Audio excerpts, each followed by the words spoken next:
Bonjour et bienvenue à l'émission Rhizome.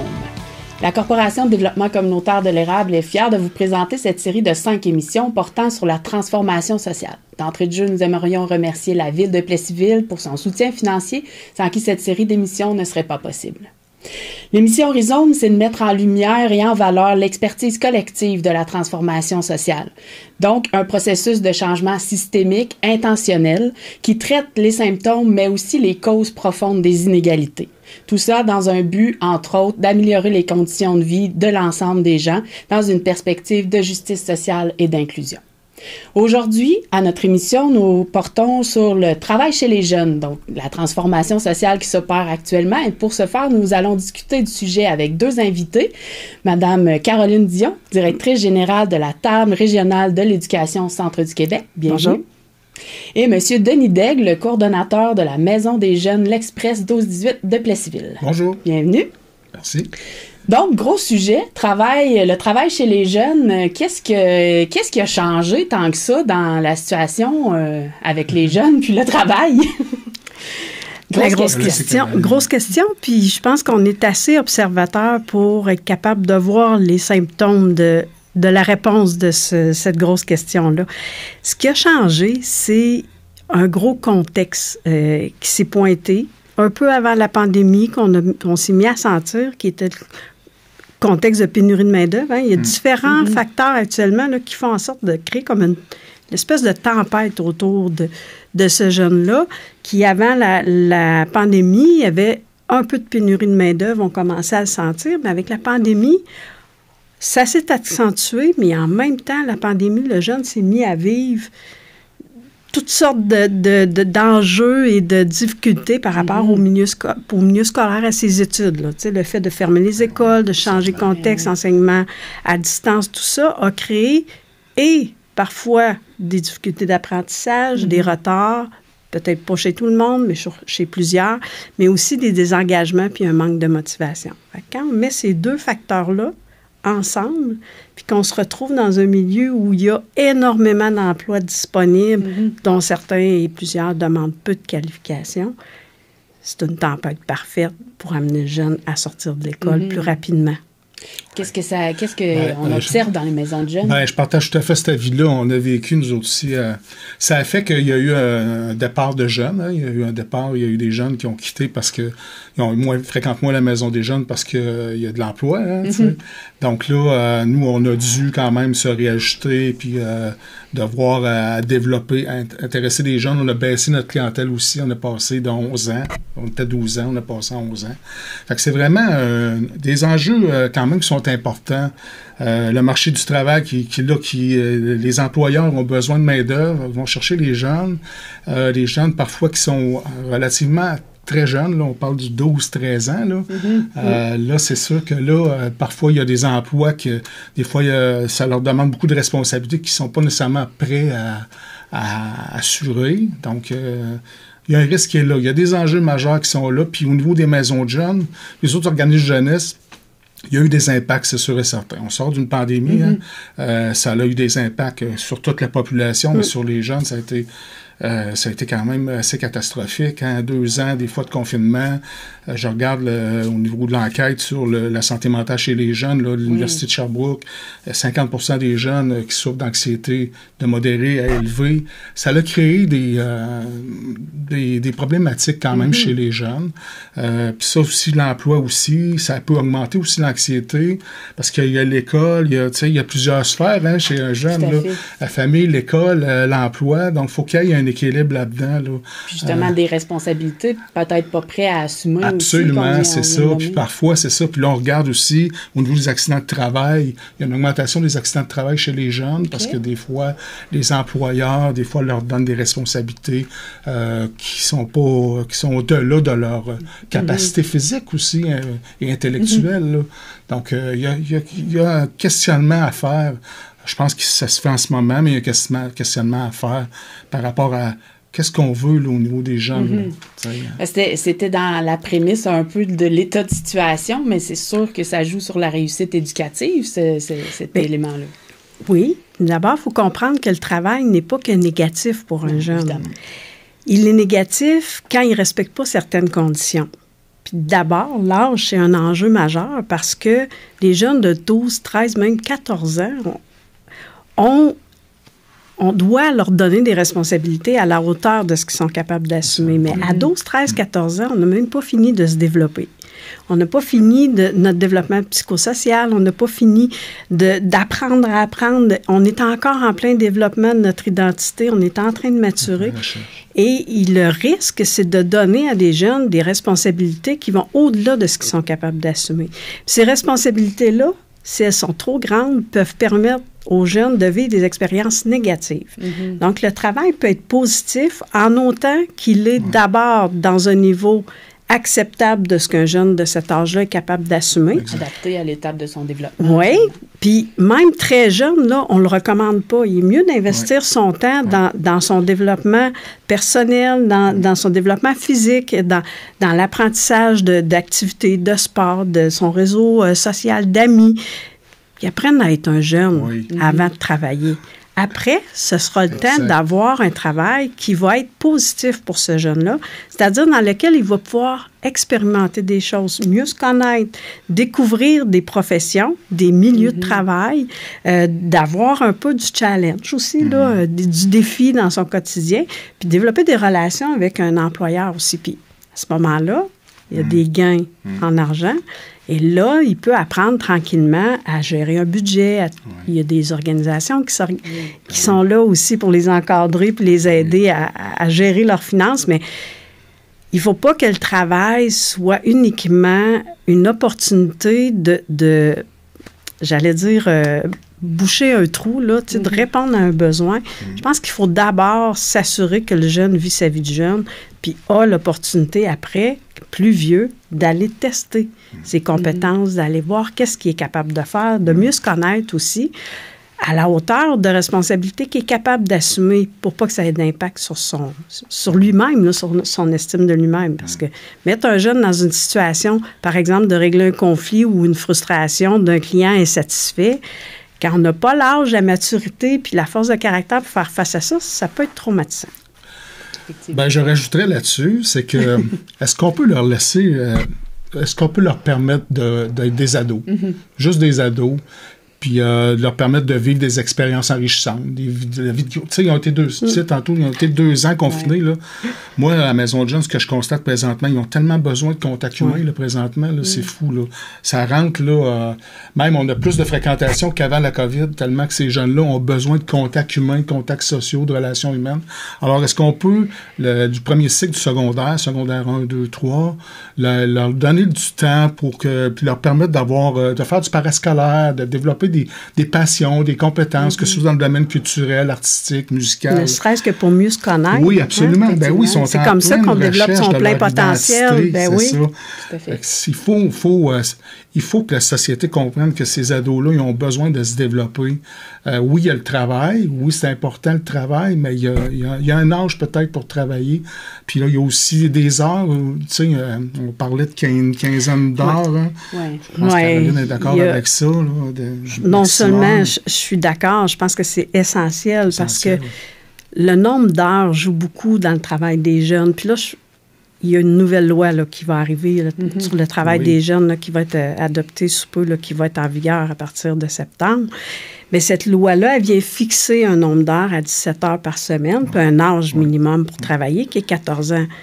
Puis ça, c'est bâti sur le fait que on laisse le jeune se développer, justement, puis à partir de 14 ans, on peut commencer à trouver le moyen de rendre ça positif, le travail. Mais le nombre d'heures, c'est vraiment une donnée importante parce qu'au-delà de 15 heures, selon la littérature, c'est au-delà de 15 heures, ça commence à avoir un effet sur le jeune. Puis de quelle façon, tu le nommais, Denis, tantôt, tu sais, les jeunes, ils vont avoir, d'abord, de vivre cette pression-là, ça crée du stress, ça se crée aussi le sentiment dépressif, le sentiment d'être dépassé, de tout gérer. Il y a des jeunes qui ont tellement de choses à leur agenda, un travail, l'école, les activités sportives ou de loisirs, que juste le travail et l'école, ça peut représenter facilement 40 heures par semaine. C'est ce qu'on a, nous, comme adultes, dans notre travail. Là, on parle de jeunes qui sont supposés d'avoir une vie remplie de plaisir. Fait que c'est grave ce qu'on est en train de faire si on le contraint pas à un certain nombre d'heures. Fait que moi, je trouve que c'est une bonne idée de limiter, puis aussi pour laisser aux jeunes le temps d'être des jeunes. Et les jeunes doivent avoir comme, tu sais, leur métier d'élève, ça doit être le plus important. Parce que c'est ce qui va leur permettre de se construire un futur avec des choix, avec des conditions de vie, avec aussi une possibilité d'être des citoyens, de s'impliquer dans la société. Oui. Denis le disait tantôt, ils retrouvent moins de jeunes dans les maisons de jeunes parce qu'ils n'ont pas le temps, sont allés travailler, mais les apprentissages qui se font quand on s'implique dans une maison de jeunes, quand on fréquente une maison de jeunes, on n'a pas ça dans le milieu du travail non plus, là. Non, c'est ça, c'est vraiment... c'est la mission des maisons de jeunes, entre autres, de former ou en tout cas d'en faire des citoyens engagés, responsables. Encore faut-il qu'ils y soient présents. Oui, exactement. C'est ça. La mission de Maison de jeunes, c'est de tenir un lieu de rencontre animé où les jeunes de 12 à 17 ans, au contact d'adultes significatifs, peuvent cheminer vers un statut de citoyen critique, actif et responsable. Maintenant, c'est 11 ans. Parce que les 15, 16, 17 ans, ils sont moins là. Ils sont encore présents, mais il faut aller en fonction de leur horaire, parce qu'ils sont tellement... tout cet agenda. Oui, c'est ça. Sont tellement... Le comité jeunesse, c'était le soir. Mais là, il faut s'arranger pour que les jeunes soient là, puis c'est pas facile. Il y a des défis. Parce que maintenant, il y a l'enjeu travail. Là, Mais je trouve ça drôle, Denis, ce que tu dis, que tu es obligé de déplacer l'âge à plus jeune, parce que nous, on l'a vécu aussi à la table régionale de l'éducation. On a un outil, un atelier qui s'appelle à vos marques, soyez prêts, concilier. Et ça, c'est un atelier qu'on visait au 4e secondaire auparavant pour informer les jeunes sur les enjeux de toute la conciliation études-travail, l'équilibre à amener là-dedans. Pourquoi? C'est quoi vos droits dans le travail et tout ça? Et ça, on offrait ça au 4e secondaire dans les écoles, là, avec la collaboration des Carrefour Jeunesse Emploi qui l'animaient. Bien, avec l'évolution du marché du travail, cet atelier-là, à chaque année qu'on le donnait, on demandait aux jeunes, est-ce que tu travailles et combien d'heures? Fait qu'on avait des oui, des non, puis quand on avait des oui, un nombre d'heures. Et on a remarqué avec les années, puis ça, je parle depuis 2015, que le nombre d'heures augmentait et le nombre de jeunes qui travaillaient en 4e secondaire augmentait. Et on était rendu avant la pandémie à se dire, bon, peut-être qu'on pourrait l'offrir en 3e secondaire parce qu'on veut les sensibiliser avant. Mais aujourd'hui, là, on est rendu à se demander si c'est en secondaire 1 qu'on va le donner. Fait que ça vous donne une idée. Secondaire 1, ils ont 12 ans, 13 ans. On va agir avant qu'ils travaillent. Là, on va remettre dans le contexte avec la fameuse loi sur le travail des jeunes. Mais c'est pour vous dire que nous aussi, on déplace la chose. Là. C'est qu'on demande à des jeunes de jouer des rôles d'adultes un peu rapidement. Là. Vraiment. On s'aperçoit que le 11 ans, nous autres, c'est que sont un peu plus vieux, un peu trop vieux même pour être au parc, au service de garde. Fait que, tu sais, il y avait de plus en plus une demande pour qu'on rouvre au niveau des jeunes de 11 ans. Puis les jeunes, aujourd'hui, ben là, en 2023, sont allumés, là, 11 ans, là, puis 12 ans, là. Fait que, c'est pour ça qu'on a ouvert. Puis c'est pas toutes les maisons de jeunes qui ont ouvert. Nous autres, on a ouvert, puis ça a été gagnant. Puis ce qu'on fait, c'est qu'on invite les parcs l'été. Fait que ça aussi, c'est innovateur. C'est qu'on invite les parcs de toute la ville de Plessisville, du 5e et 6e année, à passer une journée à la maison de jeunes. Et je te dis, ils tombent en amour avec les infrastructures. Puis là, ils demandent à leurs parents quand est-ce que je vais pouvoir aller à la maison de jeunes quand je vais avoir 11 ans. Ils ont hâte d'avoir 11 ans. Parce que nous autres, on a développé des plateaux d'activités pour aller chercher le plus grand nombre d'intérêts. Donc, on a des plateaux sportifs, on a des plateaux culturels, on a un atelier d'art, on a un atelier musical, on fait des ateliers de cuisine collective, on fait des potagers, on cultive des légumes avec les jeunes, on a des framboisières. Moi, on a ça. Plein de choses qu'on fait avec eux autres qui sont vraiment le fun. Donc, c'est de développer des passions, mais aussi développer des compétences. Quand ils font de la cuisine, là, ils vont aller au cégep, ces jeunes-là, ou peu importe. C'est pas juste le fun, Denis. ça leur permet d'apprendre des choses. La réussite éducative, c'est ça se passe pas juste dans l'école. C'est que c'est des opportunités qu'ils ont d'apprendre des choses, mais d'apprendre à se connaître, de développer. Tantôt, je parlais de potentiel des jeunes. Le potentiel, ils l'ont, mais il faut qu'il y ait des milieux, des activités pour leur permettre d'exprimer ces potentiels-là. Et tout ça, ça va les amener à être capables, quand ça va être le temps, de développer ce qu'on appelle leurs aspirations scolaires professionnelles, c'est-à-dire de mieux se connaître pour être capable de trouver ce qu'ils vont faire dans la vie au moment opportun. Oui, tu as raison. Puis la beauté de la chose, c'est que dans les maisons de jeunes, puis dans des autres organismes de jeunesse aussi, là, c'est qu'il y a des adultes significatifs qui sont là en tout temps, qui peuvent se confier. Ces jeunes-là peuvent se confier. Puis là, on le sait, là, ils en vivent des choses, ces jeunes-là. Là. Ils en vivent des difficultés, puis on en voit de la détresse psychologique. Oui. Hein? Donc là, on est présent au quotidien, 5 soirs semaine, 5 midis semaine, en activité la fin de semaine, pour les aider à cheminer, puis les aider à trouver leur propre solution à leurs problèmes. Ça, c'est super intéressant d'arriver à ce que, d'aider un jeune à régler son problème, puis... par la suite, ben là, tu sais, OK, là, il va se sentir mieux, l'anxiété va baisser, sa détresse psychologique va baisser. Il va se sentir plus solide aussi, plus compétent, plus équipé. Oui, absolument. C'est encore dans une approche de développer son potentiel, d'être capable de se faire confiance aussi avec ses propres décisions, ses propres situations. Pas dans un contexte où il y a des comptes à rendre, où il y a de la productivité à donner. Puis, c'est ça. Puis l'enjeu, il est au niveau des jeunes, mais aussi des un peu moins jeunes. Parce que auparavant, il y a quelques années, on voyait des jeunes dans des emplois étudiants, on voyait ça dans les secteurs de commerce et services. Mais là, depuis la pandémie, on sait dans les commerces et services, c'est perdu beaucoup d'emplois. Puis en même temps, les besoins de main-d'œuvre vont augmenter. Mais on s'est mis à retrouver des jeunes étudiants dans des types d'entreprises qui ne sont plus du commerce et services, qui sont plus des milieux manufacturiers. Parce que là, c'est comme une façon pour les entreprises d'aller chercher de la main-d'œuvre supplémentaire en créant des postes, par exemple, à temps partiel, en offrant ça aux étudiants. Mais encore là, il y a un danger. Quand on offre des emplois en milieu manufacturier bien rémunérés à des individus qui sont au début de leur vie et qui, oui, continuent leurs études, mais ont accès à un emploi qui amène des revenus, bien, si la détresse psychologique, si l'essoufflement, si le désengagement envers leurs études est trop présent, bien, la tendance est forte de se retirer. Puis, au même titre que Denis disait tantôt, c'est qu'on dans les maisons de jeunes, on leur donne des outils pour devenir des adultes, des citoyens.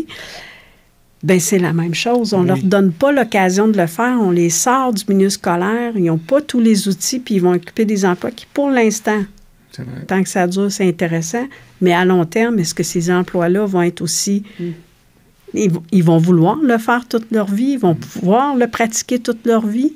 Puis, si ce n'est pas le cas, est-ce qu'ils vont être capables de se retrouver à un autre travail? Tantôt, quand je disais, il faut leur donner les outils, puis l'éducation, ça sert à ça. Pour qu'ils puissent faire des choix dans la vie, bien, c'est ça la base aussi. Oui, absolument. Il y avait des statistiques quand même importantes. Tu sais, on parle de milieu communautaire, former des citoyens, ou en tout cas les encourager à devenir des citoyens actifs et responsables. On voit une différence quand même marquée entre des gens qui n'ont pas le diplôme secondaire, puis ceux qui ont quand même une formation universitaire, par exemple, dans l'implication du bénévolat. Moi, c'est des statistiques qui m'ont vraiment marquée parce qu'on sait que c'est entre autres une difficulté chez les groupes communautaires. Ça a un effet, moins de personnes est scolarisée, moins elle va être impliquée.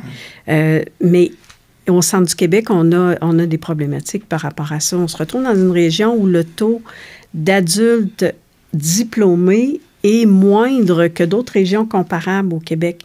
Même à 6. Le Centre du Québec a une moyenne d'adultes diplômés de 5 quelques points de pourcentage de moins que la moyenne du Québec. Ce qui ne fait pas de sens quand on regarde ça. En même temps, ça vient aussi du fait qu'on est un milieu manufacturier où il y a énormément d'emplois qui demandent peu de qualifications. Mais le marché ne restera pas comme ça. On le sait, les entreprises, face aux défis de main-d'œuvre, sont obligées de changer, transformer leur façon de faire, ajouter de l'automatisation, de l'intelligence artificielle, changer les pratiques.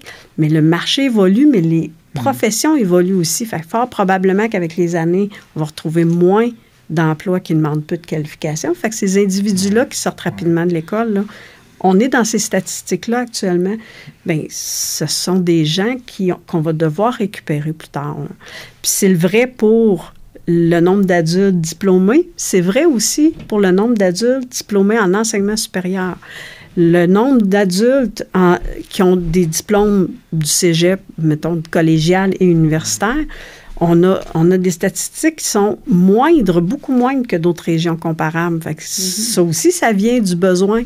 Mais en même temps, ça ne nous préparera pas à ce futur-là. Fait qu'on n'a pas les moyens de perdre nos jeunes. Il faut qu'il y ait tous les outils puis toutes les compétences de base pour pouvoir poursuivre leurs études, être encouragés à le faire, mais aussi avoir une base solide parce que les jeunes de demain, là, les emplois de demain, les jeunes vont changer 5, 6, 7 fois, non pas d'emploi, de carrière. Oui, de carrière. Et ça, pour apprendre une nouvelle job, une nouvelle carrière, bien, il faut être équipé. Il faut avoir des outils. Ça prend un minimum. Là. Oui. Et ça, on ne l'a pas quand on sort rapidement de l'école.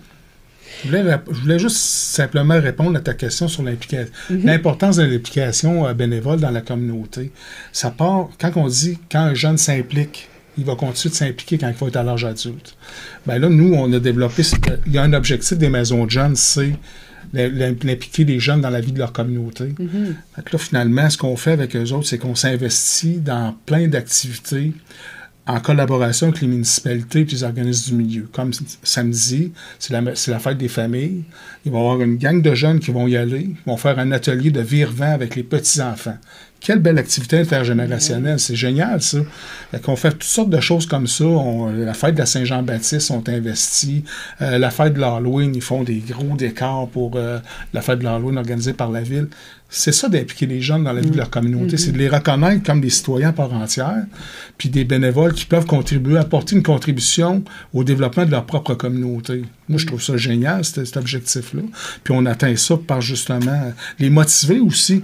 Puis quand ils font des choses dans la communauté, ces jeunes-là, sont-ils fiers d'eux autres? Ils sont vraiment fiers, ils gonflent le torse, puis ils sont contents. Oui, puis ils ne sont pas payés, là. C'est de l'implication bénévole. C'est exactement ce que tu as parlé, Caroline. Et on a un petit peu effleuré, puis je voudrais terminer là-dessus. On a nommé plein de choses, le réseau de l'éducation, aller dans les écoles, donner les ateliers. On a parlé, de s'impliquer dans la communauté, tout ça. Bien, tout ça, ça prend des réseaux.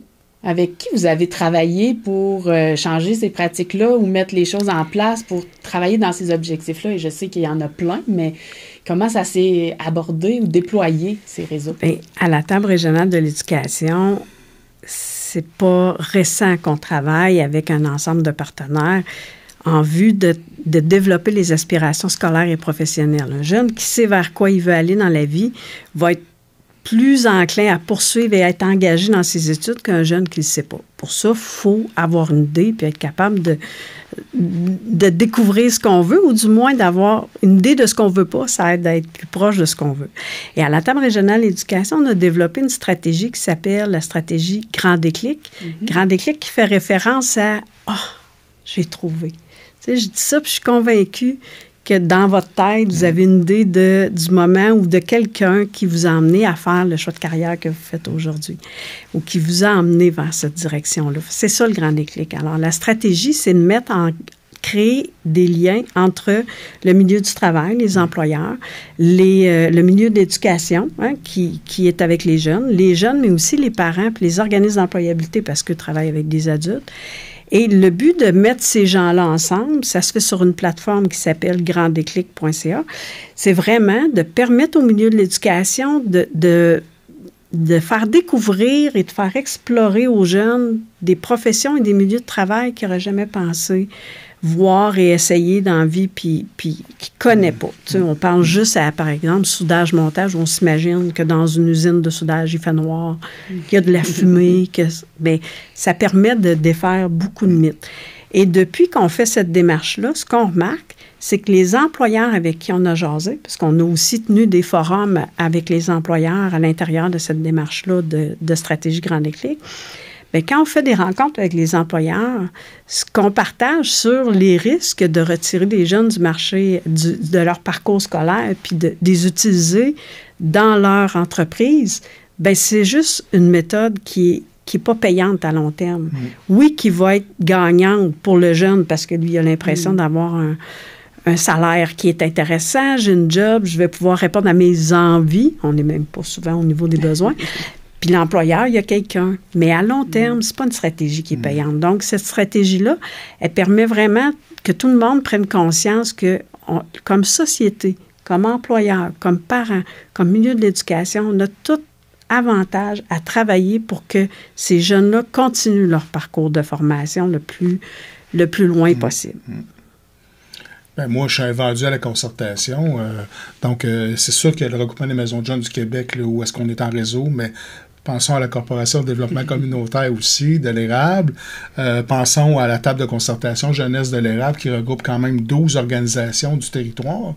L'éducation est là, le CIUS est là, les maisons de jeunes sont là, partenaires, Action Tox, Impact Emploi, Réseau de prévention suicide, je ne veux pas en oublier, mais je vais en oublier, mais quand même, ça, c'est vraiment... Là, c'est comme ça qu'on est en réseau, puis c'est comme ça on peut réussir à faire des grandes choses ensemble. C'est un peu fondamental à la transformation sociale. C'est fondamental. Si on veut faire des choses. Exactement. Oui, puis je pense qu'il faut remettre la valeur de l'éducation au centre de la table. Ça, pour moi, c'est hyper important, puis c'est pas Caroline Dion qui est à la table régionale de l'éducation. Je pense que c'est une valeur importante qui permet à l'éducation aux jeunes de sortir de la pauvreté, de ne pas y entrer, mais d'être aussi des acteurs actifs dans notre société de demain. J'aurais pas pu mieux conclure. J'ai pas eu le temps de 30 secondes. OK, non, mais c'est qu'on va faire un beau projet d'agrandissement de la salle des dîners parce qu'on reçoit beaucoup de jeunes. On va faire une bibliothèque jeunesse dans cet agrandissement-là de la salle des dîners. Vous nous appellerez. Oui, c'était prévu. C'était prévu. C'est une super belle conclusion. Dans le fond, on voit que c'est pas juste une problématique, mais que dans le fond, toute la société a à prendre en considération et travailler justement à la réussite éducative et mettre l'éducation au centre. C'est la belle conclusion. Merci beaucoup pour votre participation. Merci.